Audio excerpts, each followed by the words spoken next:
The sun is blazing over the Deccan Plateau. Armies are clashing in the dust. There's war drums and thunder, and banners are rising in the wind. At the center, there's a man whose skin is darker than those around him, and whose accent marks him as a foreigner. But he commands not just soldiers, he commands history itself. Welcome to Legends Untold. I'm your host, Whimsical Amy, and today we'll be talking about Malik Ambar. And no, he's not a king, he's not even of royal blood. He was a slave, and yet in the early 1600s, he held more power than many Indian rulers, enough to make the mighty Mughal Empire tremble.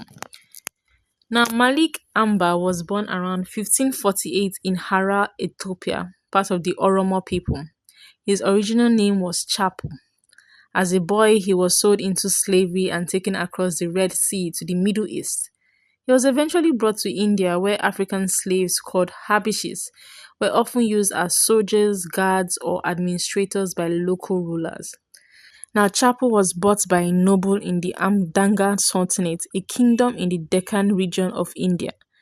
There, he was trained in warfare, administration, and diplomacy, and in time, he was freed, but he didn't disappear into the background. No, he rose.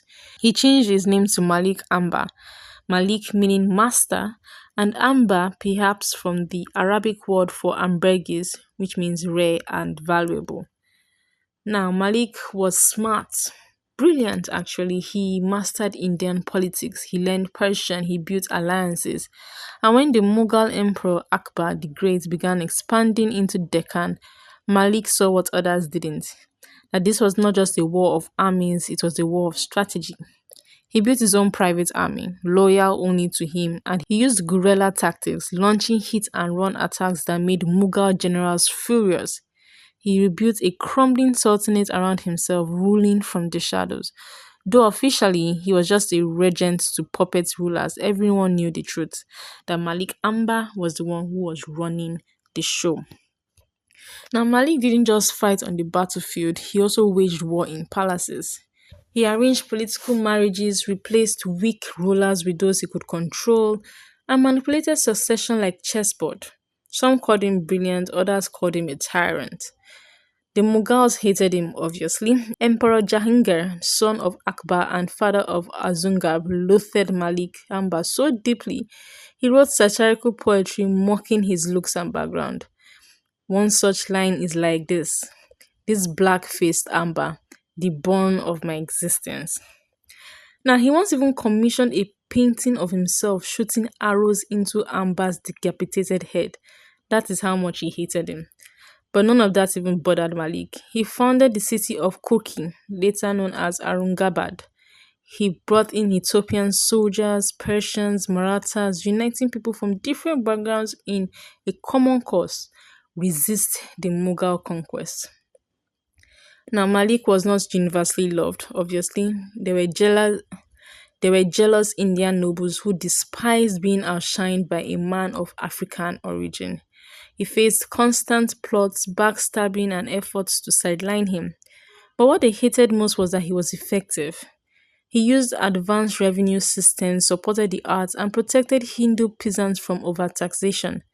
And that earned him support from across religious lines, but more enemies in the elite. Still, his power grew. For nearly 2 decades, he kept the Mughal Empire from swallowing the Deccan whole. Some claimed he used dark magic, others said he consulted secret Sufi mystics. And there's a legend that was never proven that he knew the Mughals had spies, so he spoke in riddles and fake plans, feeding false information. But whatever the truth is, he just kept winning, at least until time caught up with him. Malik Ambar died in 1626, likely in his late 70s, and the cracks appeared almost immediately. His successors lacked his vision, and the Mughals moved in again. Eventually, the Deccan fell, but Ambar's story didn't end with his death. In fact, the Mughal prince Azungarb, who later became emperor, respected how long Ambar held back their forces. Today, Malik Ambar is remembered as a rebel, a reformer, and a shadow king, a man who defied racism, rose from slavery, and built a life so large it couldn't be ignored. He never ruled with a crown, he ruled with his mind, with his sword, and with his will. And he remains one of the greatest African figures in Indian history, though many don't even know his name. And that's it. That is Malik Ambar. From slave to kingmaker, he has smarted emperors and ruled in the shadows. History, as usual, tried to erase him, but we just brought him back. Now, this is Legends Untold. I'm whimsical Amy. Catch you next time for more drama that our textbooks left out. Don't forget to subscribe, like, share, and comment. See you until next time. Bye.